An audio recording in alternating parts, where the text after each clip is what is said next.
नमस्कार, स्वागत है आपका डे न्यूज में। मैं हूं आपके समक्ष आध्या सिन्हा। करवाऊंगी रूबरू शहर के ताजा तरीन खबरों से, लेकिन खबरों पे नजर डालने से पहले आइए नजर डालते हैं उन तमाम खबरों पे जो बनी है आज की सुर्खियां। स्कूली छात्र हथियारों से खिलौने की तरह खेल रहे हैं। मुजफ्फरपुर के एक निजी कोचिंग संस्थान में एक छात्र लोडेड पिस्टल लेकर पहुंच गया। मजाक में हुई फायरिंग में एक छात्रा को गोली मार दी। छात्रा को इलाज के लिए अस्पताल में भर्ती कराया गया है। घटना सकरा थाना क्षेत्र के सुस्ता चौक पुरानी सब्जी मंडी स्थित मेंटोर वाटिका कोचिंग सेंटर की है। घटना के अनुसार मंगलवार की सुबह मेंटोर वाटिका कोचिंग सेंटर में 11वीं कक्षा की पढ़ाई चल रही थी। कक्षा का ही एक छात्र घर से लोडेड पिस्टल लेकर पहुंच गया था। जैसे ही क्लास खत्म हुई और बच्चे जाने की तैयारी में थे, तभी हंसी मजाक में छात्र ने अपने बैग से पिस्टल निकाल लिया और गोली चला दी। गोली वहां मौजूद 16 वर्षीय छात्रा खुशबू कुमारी को लग गई और छात्रा खून से लथपथ होकर बेंच से नीचे गिरकर बेहोश हो गई।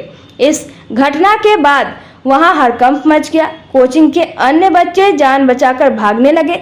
कोचिंग संचालक की सूचना पर पहुंची पुलिस टीम ने जख्मी छात्रा को इलाज के लिए बैरिया स्थित मां जानकी हॉस्पिटल में भर्ती कराया है। गोली उसके कमर के नीचे लगी है। छात्रा ने बताया कि जिस लड़के ने गोली मारी है वह उसके गांव का ही रहने वाला है। घटना की जानकारी मिलने के बाद पुलिस मामले की छानबीन में जुट गई है। पुलिस यह पता लगाने की कोशिश कर रही है कि कोचिंग संस्थान के छात्र के पास पिस्टल कहां से आया। सकरा थाना के थानेदार राजू कुमार पाल ने बताया कि घटना के बाद आरोपित छात्र फरार हो गया। पुलिस की टीम कार्रवाई में जुटी है। जल्द ही उसकी गिरफ्तारी होगी। सर, घटना है कि हम क्लास पढ़ा रहे थे, मतलब क्लास चल ही रही थी और उसके दौरान आवाज़ बहुत भयानक, मतलब कि कहीं ब्रांच आवाज़ हुआ था और कुछ देर बाद पता चला कि बुआ बोल रही थी कि हमको ब्लड निकल रहा है और हम इस बात को समझ नहीं पाए और जल्दी से गार्जियन को बुला के लाए। कहा कि हमारे कोचिंग में कभी भी कोचिंग का एक्सीडेंट है तो गार्जियन को जल्दी इन्फॉर्म करते हैं क्या हुआ सब देखते। तो बाद में एक डॉक्टर साहब को बुलाया गाँव के, वो बोले कि ये मतलब गोली लग गया है, तो उनको डायरेक्ट लेकर आए। क्या कुछ कारण लग रहा है? नहीं, ऐसा कुछ नहीं सर, हम 10-12 साल से पढ़ा रहे हैं। मेरे कोचिंग में ऐसा आज तक कभी घटना ही नहीं हुआ। और बात रहा मेरे मतलब ऊपर हम फर्स्ट फ्लोर पर पढ़ाते छत पर, तो ऐसा कोई मतलब अच्छी नहीं है। तो कितने कोचिंग 10-20 लोग रहे होंगे, जो अभी नया बैच बने हैं 11th का, वही बच्चे कोचिंग के छात्र के द्वारा ही गोली चलाया जाता है। अब ये कंफर्म नहीं कह सकते सर, क्योंकि सारे बच्चे आसपास ही बैठे हुए थे, इसीलिए। हाँ, तो हम आसपास ही सारे लोग बैठे हुए थे। कुछ लोग जिसका क्लास चल रहा था वो अपना पढ़ रहे थे, इसका क्लास कुछ देर बाद था, वो बगल में बैठे हुए थे, अपना बातचीत कर रहे थे और इस दौरान ही ऐसी घटना हुई। कॉलेज से कोई विवाद कोचिंग में तो नहीं सर, ऐसा विवाद नहीं होता है। नहीं, विवाद से बहुत अलग रहते हैं। कितना गोली भी चलने की आवाज सर, एक बार ही बराम का आवाज हुआ, उसके बाद ऐसा कोई आवाज नहीं। एक बार गोली चल। अभी हमको जानकारी मिली है 10 मिनट पहले कि भाई सुस्ता मेला पुराना हाट पर एक बच्ची गोली लगी है। हमने पूछा कि भाई गोली कहाँ लगी, तो कोचिंग में। बच्ची किसकी है, तो शत्रुघ्न गोस्वामी। हमने घटना सुना और तुरंत पता कि भाई लड़की है तो कहाँ है, पता हुआ कि माँ जानकी में है।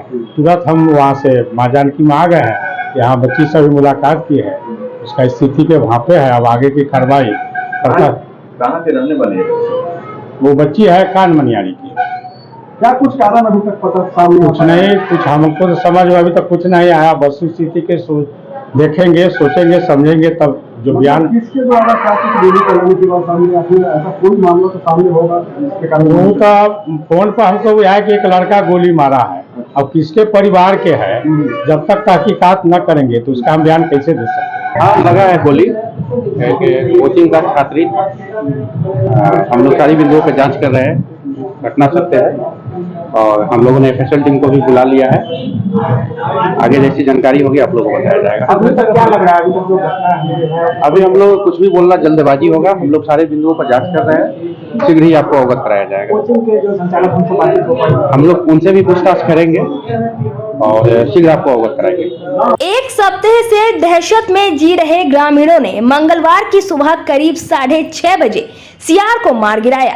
उसे मुजफ्फरपुर के कुढ़नी प्रखंड के पुरुषोत्तमपुर गांव में मारा गया। बताया गया कि सुबह में कुछ ग्रामीण शौच के लिए गए थे। इसी दौरान पीछे से सियार ने हमला बोल दिया। सियार के हमला बोलते ही ग्रामीण मौके पर जुट गए, उसकी घेराबंदी की। लाठी डंडे व भाला से हमला कर लोगों ने अपने आप को बचाया। इसके बाद उसे पीट पीट कर मौत के घाट उतार दिया गया। उसकी मौत की जानकारी मिलने पर वन विभाग की टीम मौके पर पहुंचकर घटना की जांच में जुट गई। वेटनरी डॉक्टर राजीव रंजन ने बताया कि पुरुषोत्तमपुर चमरुआ गांव के सड़क से कुछ दूर खेत से सियार का शव बरामद हुआ है। शव की छानबीन की गई है। उसके एक पैर का हड्डी टूटी हुई है। शरीर में कुछ जगह बाइट के निशान है। पैर का हड्डी टूटना असामान्य है, वह काफी मजबूत होती है। पोस्टमार्टम कराया जा रहा है। पोस्टमार्टम के बाद मौत का कारण स्पष्ट हो पाएगा। अलग अलग गांव में माइकिंग कर अभियान चलाया जा रहा है। डॉक्टर ने बताया कि सियार ने हिंसक व्यवहार को जानने के लिए उसे जिंदा पकड़ना जरूरी होता है। मौत के बाद खून नहीं मिलता है। उसके जिंदा रहने पर ही जांच के लिए ब्लड का नमूना लिया जा सकता है। उसके बाद ही उसे व्यवहार की जांच की जा सकती है।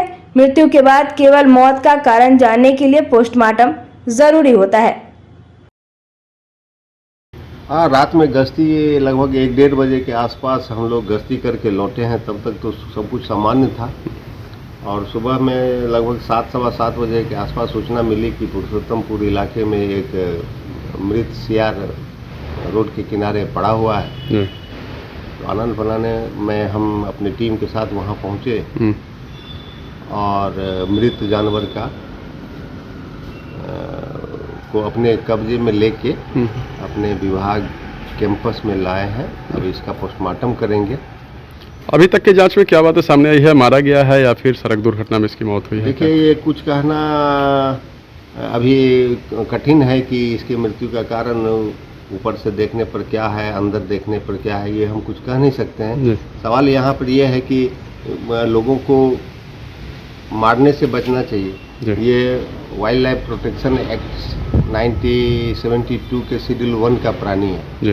इसको मारना, पालना ये कानूनन अपराध है और ये इसकी सज़ा बहुत कठोर होती है और इसका हम लोग संरक्षण करते हैं। ये हमारे पर्यावरण के लिए अति महत्वपूर्ण भूमिका निभाते हैं। जहाँ पर बाघ नहीं है, बाघ का जो काम है वहाँ पर ये काम करता है। मतलब अगर कोई लोगों के द्वारा इसको मारा जाता है तो फिर उसके लिए कठोर सजा का प्रावधान है? कठोर की सजा और फिर उस सजा का कोई टूटने का कोई विकल्प नहीं है। लोगों को इससे बचना चाहिए। हाँ, उसको अपने जा रहा है तो उसको रास्ते से जाने दें। रोड पार कर रहा है तो आप रुक जाएं। वन्य जीव को पहले पार करने देना चाहिए। और गांव घर में अब दिख रहा है तो हो हल्ला मचा के उसको आप बेवजह तंग कर रहे हैं। बेवजह उसको अपना वो रूटीन लाइफ जीने में भी उसको दिक्कत हो जाएगा यदि इस तरह का माहौल रहेगा तो। इसीलिए थोड़ा सा हम लोग अपना काम कर रहे हैं और जागरूकता तो होनी चाहिए। लोग अपना सुरक्षा करेंगे, कर रहे हैं। मुजफ्फरपुर में रेलवे में नौकरी दिलाने के नाम पर पैसा ऐंठने वाले गिरोह का पुलिस ने खुलासा किया है। ठगी के शिकार हुए लोगों ने बेला थाने में नौकरी के नाम पर ठगी करने वाले शातिर के खिलाफ प्राथमिकी दर्ज कराई थी। इस मामले में पुलिस ने त्वरित कार्रवाई करते हुए मुख्य अभियुक्त सचिंद्र शर्मा उर्फ दादा को गिरफ्तार किया है। इस मामले में कुल भजन गायिका सोनू मुस्कान समेत 6 लोगों को नामजद अभियुक्त बनाया गया है। पुलिस मामले की छानबीन कर रही है। घटना के संबंध में सौरभ कुमार बड़चौक बेला और मोहन कुमार बाजार समिति अहियापुर निवासी ने बेला थाने में प्राथमिकी दर्ज कर यह आरोप लगाया था कि सरकारी नौकरी के नाम पर उन लोगों से 8 लाख की ठगी की गई है। आवेदक का कहना था कि बाजार समिति अहियापुर में आलू प्याज की गद्दी चलाने वाले श्याम बाबू सिंह उन लोगों को बताया कि भजन गायिका सोनू मुस्कान के जान पहचान के व्यक्ति है जो सरकारी नौकरी दिलवाते हैं। सोनू मुस्कान से मिलने पर उसने बताया कि सचिंद्र शर्मा उर्फ दादा निवासी मेहंदी हसन चौक किला बांध रोड ब्रह्मपुरा पैसा लेकर सरकारी नौकरी दिलवाते हैं। इस बीच बातचीत हुई तो आवेदकों ने 50,000 देने की पेशकश की, लेकिन सोनू मुस्कान ने कहा कि कम से कम 1 लाख देना होगा, तब 2 जुलाई 2023 को 1 लाख लेकर श्याम बाबू ने मिलवाया। मिलने के बाद आवेदकों को ब्रह्मपुरा ले जाया गया, जहां इन लोगों से फॉर्म भरवाया गया और 20 से 25 दिनों के भीतर ज्वाइनिंग लेटर दिए जाने की बात कही गई। इसके बाद उन्हें डाक के माध्यम से एक लेटर प्राप्त हुआ, जिसमें ट्रेनिंग को लेकर निर्देश दिया गया कि 6 लाख रुपए मांग की गई थी। इस बीच मोहन कुमार ने सचिंद्र शर्मा उर्फ दादा को बताया कि जब पैसा ले रही है तो दूर नहीं नजदीक में ही नौकरी पक्की कराने का कष्ट करे। इस बीच सौरभ का दुर्घटना हो गया, लेकिन 8 सितंबर को मोहन के पास रेलवे का ट्रांसफर पेपर आया। दानापुर पूर्व मध्य रेलवे के कबीर के द्वारा गांधी मैदान बिस्कुमान भवन के निकट सौरभ से मेडिकल पास कराने के लिए 1 लाख लिया गया। इसके बाद सासाराम रेलवे स्टेशन के निकट एक निजी भवन में मोहन समेत कुल 8 लोगों को ट्रेनिंग दिलाई गई। 14 जनवरी 2024 को उनकी ट्रेनिंग समाप्त हुई। इन लोगों का कहना है कि सारा पेपर वर्क ओरिजिनल के समान हुआ है। 20 जनवरी को मोहन और सौरभ समेत सभी को कबीर के माध्यम से दानापुर रेलवे मंडल में 4 फॉर्म भरवाया गया, जिसके लिए 10-10 हजार रुपए लिए गए और 5 अगस्त 2024 को कबीर के माध्यम से ही नियुक्ति पत्र मिला, जिसमें वजीरगंज जिला गया के स्टेशन मास्टर के रूप में इनको ज्वाइन करना था। जब मोहन गया रेलवे स्टेशन पहुंचा और अपने ज्वाइनिंग के संबंध में स्टेशन मास्टर से बात की तो नियुक्ति पत्र फर्जी बताया गया। इतना ही नहीं, नौकरी के नाम पर जितने भी कागज इन लोगों को दिए गए थे सभी को फर्जी बतलाया गया। मोहन का कहना है कि उसके साथ ट्रेनिंग करने वाले एक साथी को पश्चिम बंगाल में नियुक्ति संबंधित लेटर मुहैया कराई गई थी, वह भी फर्जी निकला।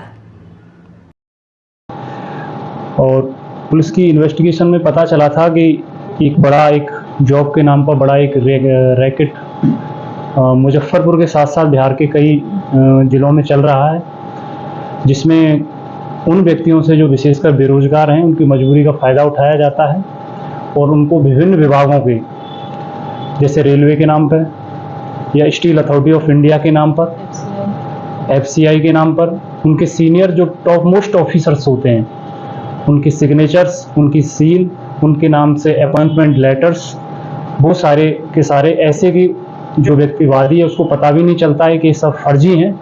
इस तरह से इन लोगों द्वारा बनाए जाते हैं कि वो वास्तव में जेन्युइन लगते हैं और व्यक्ति झांसे में आ जाता है और इसके पश्चात वो उनको पैसे भी ट्रांसफ़र कर देता है। जब व्यक्ति फाइनल अपनी नौकरी के लिए जाता है वहाँ पर तो उसको पता चलता है कि ऐसा तो कुछ था ही नहीं। इसमें दिलचस्प बात ये भी है कि ये लोग पूरा एक रैकेट इस तरह से डिज़ाइन उन्होंने किया गया है कि उसकी सत्यता पर आम आदमी प्रश्न चिन्ह नहीं लगा सकता है, क्योंकि ये प्रॉपर उसमें ट्रेनिंग भी देते हैं। बिहार के ही एक डिस्ट्रिक्ट में इनका ट्रेनिंग सेंटर बना हुआ है जहाँ पर ये लोगों की प्रॉपर ट्रेनिंग कराते हैं और उसको इस तरह से इन लोगों ने डिज़ाइन किया हुआ है कि उसको देखकर विशेषकर आम आदमी को नहीं लगेगा, भोले वाले आदमी को, कि ये फर्जी भी हो सकता है। तो पुलिस ने इस पर तुरंत कार्रवाई की है और 24 घंटे के अंतर्गत ही हमने जो उसका एक अपराधी एक कड़ी है उसको हमने पकड़ा है और उससे हमने बहुत सारी चीज़ें रिकवर की हैं, जिसमें अपॉइंटमेंट लेटर है और ईस्टर्न रेलवे के हाजीपुर के कुछ कागजात हैं, साथ ही साथ steel of authority of India के भी कागजात हैं और मोबाइल्स हैं। और साथ ही साथ इसमें बेला थानाध्यक्ष के नेतृत्व में और टाउन DIU के सहयोग से एक टीम का गठन कर दिया गया है, क्योंकि इसकी कड़ियाँ काफ़ी लंबी चलेंगी, काफ़ी लंबी जुड़ी हुई हैं एक दूसरे से। तो इसमें छापेमारी की जा रही है और बहुत सारी चीज़ें हैं, तो अभी चूँकि अनुसंधान प्रक्रियाधीन है उसमें बताना ठीक नहीं है। तो जो हमारे कितना डिमांड करते हैं? पैसा ये खूब डिमांड करते हैं, जैसे इस केस में उन्होंने 8 लाख लिया था पैसा। कितने लोग के साथ अभी तक? इसमें बहुत सारे लोग हैं, बहुत सारे हम आवेदक संयुक्त रूप से। हाँ, और भी लोग हैं जो जिन लोगों के साथ ठगी की गई है उनमें हम अभी इतना ही बता सकते हैं आपको। अभी हमें जितना पता चला है लगभग 30 से ऊपर उनकी संख्या अभी तक की जांच में। अभी हमें 24 घंटे हुए हैं इसमें। कितने दिनों से सर ये लोग कर रहे थे? अभी हमारे पास एग्जैक्ट डाटा नहीं है, लेकिन पूछताछ के क्रम में हमें पता चला है, उसकी पुष्टि होना बाकी है। तो हालांकि इनका कहना है कि हम 30 साल से ये काम कर रहे हैं तो बहुत बड़ा इसका एक रैकेट है, सिंडिकेट है पूरा है, तो उस पर काम कर रही है पुलिस। और जिस व्यक्ति को पकड़ा गया ये किस विभाग में काम करते थे, कोई सरकारी या फिर कोई किन्हीं के संबंध में थे? ये सारी चीज़ें हैं अभी अनुसंधान के अंतर्गत हैं। और आप पेशेंस रखिए। जिस व्यक्ति को गिरफ्तार किया गया है, जो अपराधी हैं इसके, उनका नाम है सचेंद्र शर्मा उर्फ दादा, जो सन ऑफ स्वर्गीय कुंज बिहारी राय इनके पिता का नाम है, जो शर्मा हाउस किलावान चौक मेहंदी हसन रोड थाना ब्रह्मपुरा जिला मुजफ्फरपुर का रहने वाला है। और इनके पास से एक चेकबुक, 4 मोबाइल, जॉइनिंग लेटर प्रदान करने वाला फर्जी लिफाफा जो 2 मिले हैं, एक रिजिग्नेशन लेटर मिले हैं 2, साथ ही साथ रेलवे का आवेदन पत्र मिला है। यह पुलिस ने, चूंकि ये मामला बहुत पहले से चला आ रहा था, जो आवेदनकर्ता ने आवेदन दिया है तो उसमें तिथि 1 जुलाई से पहले की है, तो इसमें हम लोगों ने इसको IPC इंडियन पिनल कोड के तहत इसको दर्ज किया है। लेकिन मुजफ्फरपुर में अपराध नियंत्रण और अपराधियों पर लगाम के लिए एसएसपी राकेश कुमार ने मंगलवार को क्राइम मीटिंग की। इसमें सभी थानेदारों को उन्होंने 10 टास्क सौंपा। इस दौरान अफसरों और सभी थानों के थानेदारों को अपने अपने थाना इलाके में शराब, लॉ एंड ऑर्डर और क्राइम कंट्रोल की दिशा में पूरी मुस्तैदी से काम किए जाने के मद्देनजर कई टास्क दिए गए। मौके पर सभी DSP, city SP, ASP town समेत सभी थाना अध्यक्ष एवं सर्किल इंस्पेक्टर मौजूद रहे। क्राइम मीटिंग में मासिक अपराध समीक्षा के साथ एसएसपी ने खासकर मुजफ्फरपुर में शुरू की जा रही महिलाओं को सुरक्षित घर तक पहुंचाने के लिए बुधवार यानी 11 सितंबर से जिले में निडर नारी प्रोजेक्ट की शुरुआत को लेकर खास निर्देश दिए। यह सेवा 24 घंटे के लिए है। रास्ते में किसी तरह की परेशानी में फंसने पर पुलिस को कॉल करेंगी तो पुलिस उसको ट्रैक करेगी। जरूरत पड़ने पर महिला को उसके घर तक पहुंचाएगी। मुजफ्फरपुर जंक्शन, रामदयालु नगर स्टेशन, बैरिया बस स्टैंड, इमली चट्टी सरकारी बस स्टैंड समेत अन्य स्थलों पर अकेली उतरने वाली महिलाएं अब मुजफ्फरपुर पुलिस के डायल 112 नंबर पर कॉल कर सहायता ले सकेंगी। निडर नारी प्रोजेक्ट के लिए अलग से 112 की तैनाती की गई है। खास स्थानों पर यह शहर में मूवमेंट करेगी। 112 की जवाबदेही होगी कि कॉल करने वाली महिला को उसके घर तक सुरक्षित पहुंचा दे, जिसे लेकर तमाम थाना प्रभारी को विशेष निर्देश दिया गया है। सितंबर 2024 को वरीय पुलिस अधीक्षक महोदय द्वारा मासिक अपराध समीक्षा की गई थी, जिसमें कई बिंदुओं को रखा जाता है। जैसा कि एक रूटीन होता है कि हर महीने एक मासिक अपराध समीक्षा बैठक की जाती है, तो उसमें कई बिंदुओं पर चर्चा की जाती है, विशेषकर अपराध नियंत्रण को ध्यान में रखते हुए उसमें क्या कदम पुलिस उठा रही है और आगे क्या उठाएगी। साथ ही साथ अनुसंधान की गुणवत्ता और मात्रा को लेकर भी उसमें बहुत सारे बिंदु डिस्कस होते हैं और दिशा निर्देश दिए जाते हैं। और साथ ही साथ वरीय पदाधिकारियों जैसे विशेषकर हमारे जो रेंज आईजी या डीआईजी सर हैं या पीएचक्यू के स्तर से जो दिशा निर्देश हैं उनका किस तरह से फील्ड में इम्प्लीमेंटेशन किया जाए, उनको लेकर भी उसमें डिस्कस किया गया। और साथ ही साथ किस तरह से पीपल फ्रेंडली पुलिसिंग की दिशा में कदम उठाया जाए, इन सारे बिंदुओं पर भी चर्चा की गई। साथ ही साथ एक महत्वपूर्ण जो मिशन मुजफ्फरपुर में चल रहा है, सुरक्षित सफ़र, जिसको मुझे लगता है कि बहुत कम लोगों को उसके बारे में पता है विशेषकर, तो उसको लेकर भी विशेष रूप से चर्चा की गई। और ये बिहार के केवल 5 जिलों में चल रहा है, उनमें से मुजफ्फरपुर एक है। और बेसिकली इस मिशन के बारे में यह है कि अगर कोई महिला अगर एक स्थान से दूसरे स्थान तक यात्रा करती है, तो अगर वो ये बताती है फ़ोन करके सर 112 नंबर पर कि मैं फ़लाँ स्थान से फ़लाँ स्थान तक जा रही हूँ, तो पुलिस उसको पूरी सुरक्षा का ध्यान रखती है और उसको ट्रैक करती है, कहीं उसके साथ कोई ऐसी अनहोनी न हो जाए या महिलाओं के खिलाफ सामान्य जो अपराध होते हैं वो उनके साथ न हो जाए। तो ये कि अच्छी शुरुआत है। इसको भी पायलट प्रोजेक्ट के तौर पर अभी 5 जिलों में चलाया जा रहा है और आगे इसका विस्तार किया जाएगा। तो इस पर भी चर्चा की गई, विशेषकर ऐसे मिशन से ऐसी टेक्नोलॉजी जो पुलिस में उसकी एफिशिएंसी बढ़ाती है। साइबर अपराध से निपटने के लिए क्या कुछ निर्देश? हाँ, साइबर का भी एक अलग से डिस्कशन पॉइंट होता है उसमें, क्योंकि सबसे तेज़ी से बढ़ने वाले जो एक अपराध है उसमें साइबर अपराध भी है। और केसों का उसमें ये कि कितना रिपोर्टिंग आपका होता है, कितना उसका निष्पादन होता है, और उसके लिए डेडिकेटेड टीम भी बनी हुई है। तो उसको त्वरित गति से निष्पादन के लिए उसके लिए दिशा निर्देश जारी किए गए। उसमें कुछ लोगों की नियुक्ति की गई है, छापेमारी दल को उसमें मजबूत बनाया गया है। साथ ही साथ कुछ जो हमारी जो लैब से संबंधित जो समस्या है उसको लेकर भी डिस्कशन हुआ है कि अगर हम सीज करते हैं या हमें किसी का डाटा एक्सट्रैक्ट करना है तो वो कहाँ भेजा जाए। जैसे पटना लैब में हम भेजते हैं उसको आजकल। मुजफ्फरपुर के जैतपुर थाना अंतर्गत रेपुरा रामपुर बल्ली निवासी रूबी कुमारी ने मंगलवार को अपने परिजनों के साथ एसएसपी से मिलकर ज्ञापन सौंपा। रूबी कुमारी ने बताया कि कथैया थाना अंतर्गत धनौंती गांव निवासी गगन महतो के पुत्र अमरजीत कुमार से 3 मई 2023 को उन्होंने अपनी बेटी अंजलि कुमारी की शादी पूरे रीति रिवाज से की थी। शादी के कुछ दिनों बाद लड़की के ससुराल वालों ने 10 लाख नकद और एक 4 चक्का गाड़ी के लिए उनकी बेटी को प्रताड़ित करना शुरू कर दिया। इसका विरोध जब उनकी बेटी करती थी तो उसके साथ ससुराल वाले मारपीट करते थे।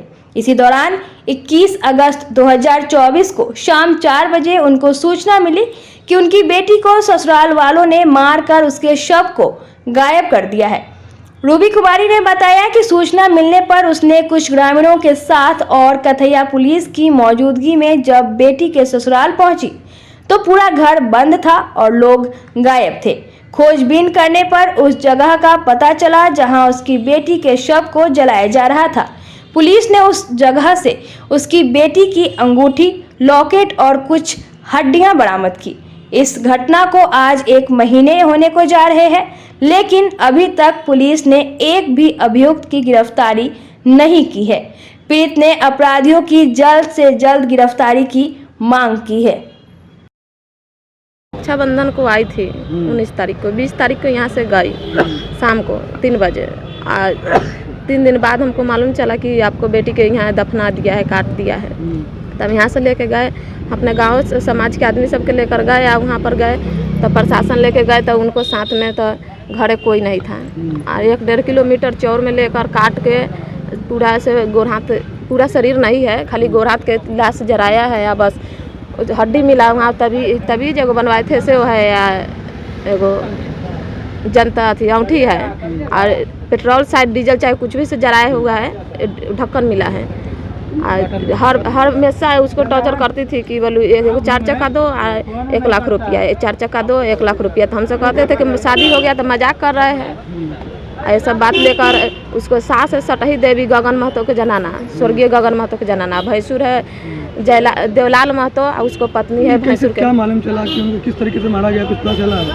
नहीं पता चला, लेकिन हड्डी उठाया गया वहाँ पर तक पीस था, थोड़ा छोट पीस था। इसी से कहते हैं। वहाँ पर एगो ठेहा था, 2 ठेहा था, गोईठी उठी के राख था, जराया गया था जैसे तैसे। पुलिस वाला क्या बताया इस मामले में? पुलिस वाले हमको कुछ नहीं बताया, अभी दौड़ रहे हैं, लेकिन अभी कोई दोषी नहीं पकड़ाया है, सब फरार हो गया है यहाँ से। यहाँ कोई नहीं है, केमारी में ब्लड लगा है, साबुन में ब्लड लगा है। घर में गए तो हमारा दिया हुआ सामान कुछ भी नहीं है, सारा लूट कर ले गया। वो क्या लगता है कि घर में उनका हत्या किया गया? हाँ, हमको लग रहा है कि घर में हत्या करके काट कूट कर तब वो घर से लेकर गए फूकने। क्या चाहती हैं आप? हमको लड़की का न्याय चाहिए, दोषी सब पकड़ा जाए, सब गिरफ्तार हो जाए। क्या नाम हुआ आपका? हमको नाम है रूबी कुमारी। बेटी का क्या नाम था? अंजलि कुमारी। अंजलि कुमारी का पति का नाम था अमरजीत कुमार और देवर है जयलाल कुमार। बेटी का शादी कहाँ हुआ? धनौती। आदमी ने हमको न्यूज मिला था, हम लोग यहाँ से हम तो बाहर क्या मालूम चला था? हम तो मैं नहीं थे, मैं मुंबई में बाहर में ड्यूटी कर रहे थे। मेरा पत्नी को कुछ न्यूज मिला था, ये लोग गांव वाले को कहे तो गांव वाले को लोग के लेके प्रशासन के साथ गए। तो वह जो देखा गया तो गांव वाला माने जो भी उसका घर में कोई नहीं था, ना गांव वाला भी था। प्रशासन भी गया, प्रशासन देखा ना कोई है उसका घर में, घुस के प्रशासन भी अपना देखे। और जब 1 किलोमीटर उधर दफनाया गया था तो वहाँ गया तो अपना अंगूठी और जंतर मिला था वहाँ। तो ये मेरा जो भाभी था वो बोला कि यही मेरा लड़की का ये अंगूठी या जंतर है। तो प्रशासन बोला कि ठीक है दिखाओ। तो प्रशासन ने वो ले लिया। उसके बाद में थोड़ा हड्डी उड्डी मिला, ये सब कुछ इकट्ठा करके वो लोग लेकर गए हैं। इसका अभी कुछ गया था? हाँ जला दिया गया था। अभी लोग कुछ रिपोर्ट इसका कुछ नहीं। आपको लगता है कि बेटी को मार दिया गया? बेटी को हमको पूरा बुरा तरह से मार को मैंने ख़त्म कर दिया गया है। उसको हमको कुछ नहीं, मैंने हम चाहते हैं कि मेरा कुछ इसका निर्लय होके अब यही चाहिए, दूसरा क्या चाहिए। अरेस्टिंग का हुआ है? अभी अरेस्टिंग एक भी नहीं हुआ है सर, इतना दिन हो गया। अभी घर वाला कोई पूरा सब फरार है, उसका जितना ना आदमी है वो। आज किससे मिलने आए हैं? आज अपने एसपी साहब से मिलने आए हैं। मुजफ्फरपुर में इन दिनों सड़कों के नामकरण को लेकर नया विवाद खड़ा हो गया है। कुछ दिनों पूर्व एक संगठन के द्वारा कलमबाग रोड 3 मुहानी का नाम गिरिराज चौक रख नेम प्लेट लगा दिया गया। वहीं 8 सितंबर को केंद्रीय मंत्री गिरिराज सिंह के जन्मदिन के अवसर पर यहां हनुमान आराधना का आयोजन भी किया गया। समाचार पत्रों और सोशल मीडिया में खबर चलने के बाद कुछ लोगों में इसको लेकर नाराजगी है। सोमवार को ऑल इंडिया स्टूडेंट फेडरेशन का एक प्रतिनिधि मंडल जिलाधिकारी और नगर आयुक्त से मिलकर इसकी शिकायत दर्ज करवाई। जिला अध्यक्ष महिपाल ओझा ने बताया कि कलमबाग चौक से 100 मीटर पूर्व की तरफ अघोरिया बाजार चौक की तरफ जाने वाले रास्ते में अवैध रूप से गिरिराज चौक का बोर्ड फ्लैक्स पर अंकित करके लगा दिया गया है। इसकी शिकायत आज हमने जिलाधिकारी और नगर आयुक्त से मिलकर की है। उन्होंने कहा कि यह मामला हमारे संज्ञान में नहीं था, हम इस पर कार्रवाई करेंगे। वहीं महिपाल ओझा ने सख्त लहजे में कहा कि यूपी की तर्ज पर बिहार में नाम बदलने की परिपाटी हम चलने नहीं देंगे। इसके विरुद्ध महागठबंधन के सभी घटक दल एकजुट होकर उनको नाको चना चबाने का काम करेंगे। महिपाल ओझा ने कहा कि गिरिराज सिंह ना तो कोई स्वतंत्रता सेनानी है और ना ही उन्होंने मुजफ्फरपुर के लिए कोई ऐतिहासिक काम किया है जो उनके नाम पर चौक का नामकरण किया जाए। देखिए, आज हम लोग नगर आयुक्त महोदय से और कलेक्टर महोदय से हम लोग मिले हैं और जिस तरीके से कलमबाग चौक से अघोरिया बाजार की तरफ जब आप जाएंगे तो 100 मीटर बाद अवैध तरीके से गिरिराज चौक नाम रख दिया गया है। इसी को मद्देनज़र लेते हुए हम लोग आज मिले हैं महोदय से और इन्होंने कहा है कि ये संज्ञान में हमारे मामला नहीं था, अब संज्ञान में आया, हम इसके ऊपर उचित कार्रवाई भी करेंगे। और इस तरीके से नाम बदलने की कोशिश अगर उत्तर प्रदेश के तर्ज पे बिहार में करने की कोशिश करेंगे तो महागठबंधन के जितने भी घटक दल हैं वो एकदम इनके नाकों तले चना इनको चबाना पड़ेगा। और याद रखें कि इस तरीके की राजनीति बिहार में नहीं चलेगी, क्योंकि बिहार में हमेशा से समाजवादी और वामपंथियों का जो है गठजोड़ से जिस तरीके से हम लोगों ने काम किया है उसी हिसाब से करते रहेंगे। और गिरिराज सिंह कौन है, कहाँ के कब के स्वतंत्रता सेनानी है? क्या 2014 के बाद जो आज़ादी मिली है तब के स्वतंत्रता सेनानी है? क्या उन्होंने मुजफ्फरपुर में मंत्री रहते हुए दे दिया है मुजफ्फरपुर के युवाओं को? एक एयरपोर्ट तो यहाँ पे दिलवा नहीं पाए और बात करते हैं चौक की नाम रखने की, तो किसी कीमत पे ये हम लोग होने नहीं देंगे। मुजफ्फरपुर में ये संस्कृति का जो नुकसान करने की कोशिश ये लोग कर रहे हैं कुछ आपत्तिजनक तत्व लोग, तो हम लोग इसकी भर्त्सना करते हैं और कलेक्टर साहब से भी हम लोग मिल करके यही कहे हैं कि इसके ऊपर उचित कार्रवाई करें और से जल्द उस बोर्ड को हटवा करके और वहाँ पे जो यथाचित था उस हिसाब से नाम रखने की अनुशंसा करें। हिंदू हृदय सम्राट कहा जाता है गिरिराज। देखिए, मैं भी सनातनी हूँ, मेरे हाथ में भी कलेवा है। हिंदू हृदय सम्राट कोई नहीं होता, हम लोग सनातनी हैं। ये हिंदू शब्द जहाँ से आया होगा वो लोग सनातन, हम लोग सनातन को मानने वाले लोग हैं, कृष्ण और राम के बताए रास्ते पे चलने वाले लोग हैं। तो वो हमको न बताएं कि हिंदू हृदय सम्राट क्या है। हमारे हिंदू हृदय सम्राट श्री रामचंद्र जी हैं, श्री कृष्ण हैं, जिनके बताए रास्ते पे हम लोग चलेंगे, न कि हिंदू हृदय सम्राट यहाँ से 90 किलोमीटर दूर एक सांसद जो दंगे के आरोपी हैं वो हिंदू हृदय सम्राट हैं। गिरिराज सिंह फैंस क्लब के द्वारा ही बोर्ड लगाया गया। देखिए, उनका दल है, बहुत अच्छी बात है, उनको शुभकामना है, वो लोग अच्छा काम करें, समाज के लिए अच्छा काम करें। लेकिन अगर इस तरीके की बातें किसी भी दल के तरफ से आएंगी तो हम लोग उनका इसी तरीके से विरोध करेंगे। देखिए, हमारा प्रतिनिधिमंडल आज जिलाधिकारी महोदय से मिला था और उप नगर आयुक्त से भी मिला है। कलमबाग चौक का से आगे जो घोड़िया बाजार की तरफ रास्ता जाती है उसका नामांकन गिरिराज चौक का नाम से कर दिया गया है। मुजफ्फरपुर में कभी भी नाम बदलने की संस्कृति नहीं रही। मुजफ्फरपुर को प्रगतिशील लोगों का जमावड़ा कहा जाता है, जिले के अंदर काफ़ी प्रगतिशील लोग हैं। मुझे इस बात को बड़ा दुख हो रहा है ये देखने के बाद कि 1 महीना ही से ज़्यादा हो गया लेकिन मुजफ्फरपुर जिले का प्रगतिशील समाज भी इस पर आज तक कोई टिप्पणी भी नहीं कर पाया कि कलमबाग चौक का भी अपना एक इतिहास है और मुजफ्फरपुर की जो संस्कृति पे हमला किया जा रहा है इस पे यहाँ का प्रगतिशील समाज भी चुप रहा। यह देखकर हमारा छात्र संगठन हमारे जिलाध्यक्ष के नेतृत्व में इस पर बोलने के लिए या जिलाधिकारी से मिल के और इस पर करने की कोशिश किया कि कार्रवाई किया जाए इन लोगों पर। बाबा साहेब भीमराव अंबेडकर बिहार विश्वविद्यालय में व्याप्त शैक्षणिक अराजकता व भ्रष्टाचार के मुद्दे को लेकर मुजफ्फरपुर, सीतामढ़ी, मोतिहारी, वैशाली एवं बेतिया विभाग के कार्यकर्ताओं द्वारा विश्वविद्यालय मुख्यालय में मंगलवार को 1 दिवसीय आक्रोश मार्च निकालकर धरना प्रदर्शन किया गया। यह आक्रोश मार्च लंगट सिंह कॉलेज से होते हुए विश्वविद्यालय के विभिन्न विभागों से होते हुए विश्वविद्यालय के धरना स्थल पहुंच धरना में तब्दील हो गया। धरना की शुरुआत में विश्वविद्यालय के DSW धरना स्थल पहुंचकर वार्ता करने का प्रयास किया, किंतु कार्यकर्ताओं ने गो बैक का नारा लगाते हुए उन्हें वापस भेज दिया।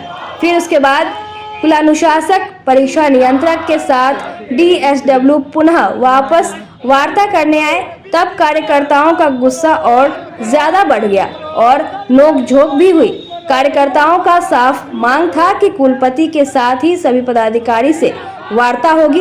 लगभग 3 घंटे के धरना के बाद कुलपति धरना स्थल पर पहुंचकर कार्यकर्ता से वार्ता की।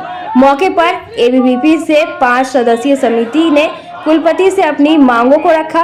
कुलपति ने ABVP कार्यकर्ताओं को आश्वस्त किया कि इसमें जो प्रमुख त्वरित कार्रवाई करने वाली मांगे हैं उसे आज ही नोटिफाई कर दिया जाएगा। तब ABVP कार्यकर्ताओं ने धरना को स्थगित किया। आज अखिल भारतीय विद्यार्थी परिषद उत्तर बिहार के जितने भी विश्वविद्यालय हैं सभी जगह आज आक्रोश मार्च और धरना प्रदर्शन है। उसका मुख्य कारण है कि हर विश्वविद्यालय में व्याप्त जो अराजकता है और भ्रष्टाचार है वो निरंतर बढ़ते जा रहा है। उसी को लेकर के बिहार विश्वविद्यालय विद्यार्थी परिषद भी आज आंदोलन और धरना प्रदर्शन कर रही है। यहाँ के जो VC साहब है वो स्वच्छ छवि का मुखौटा चढ़ाए छात्रों को लगातार शोषण करने का योजना बना के अपना काम कर रहे हैं। विश्वविद्यालय जो पूरा है वो दलाली के योजना पे, दलाली के समीकरण पे चल रहा है। यहाँ पर सबसे मुख्य जो छात्रों का काम होता है प्रवेश और परीक्षा और परिणाम, ये सारा धांधली से पूरा भरा पड़ा है। अभी पार्ट 2 का रिजल्ट आया है, अधिकतर छात्रों को फेल कर दिया गया है 2 नंबर देके 4 नंबर देके, और जब जाता है सब कंट्रोलर के पास तो वो कहते हैं कि RTI मारो। गलती आपके प्रोफेसर की है, गलती कॉपी जांच करने वालों की है, तो RTI में छात्र अपना पैसा क्यों बर्बाद करेंगे। और इनके जितने भी महाविद्यालय के प्राचार्य हैं सभी सत्ता के मद में चूर है।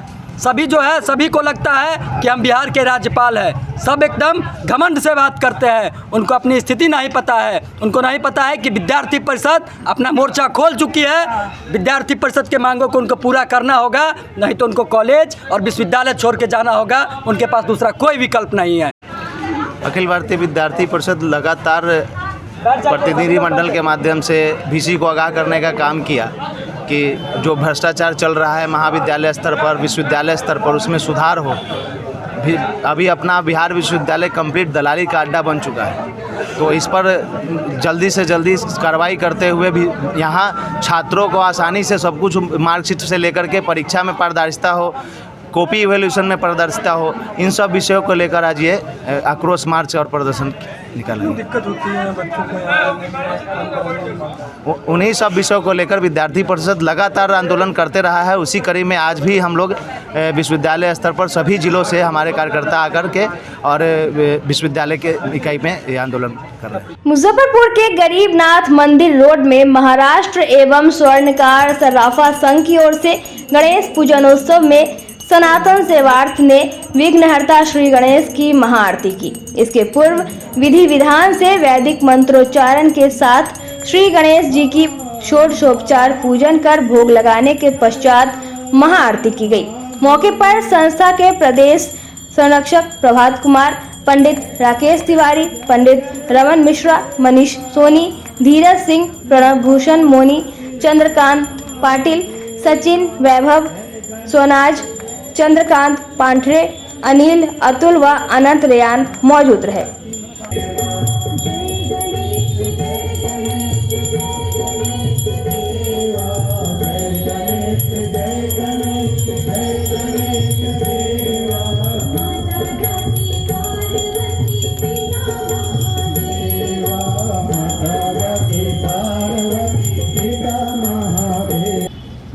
नवयुवक महाराष्ट्र स्वर्णकार संघ एवं सराफा संघ के द्वारा हर वर्ष सोनारपट्टी में श्री गणेश जी की प्रतिमा स्थापित की जाती है।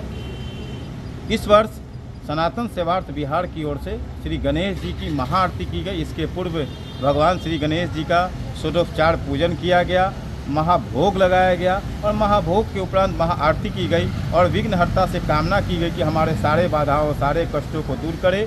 श्री गणेश जी की मुजफ्फरपुर वासियों पर, बिहार वासियों पर कृपा बनी रहे।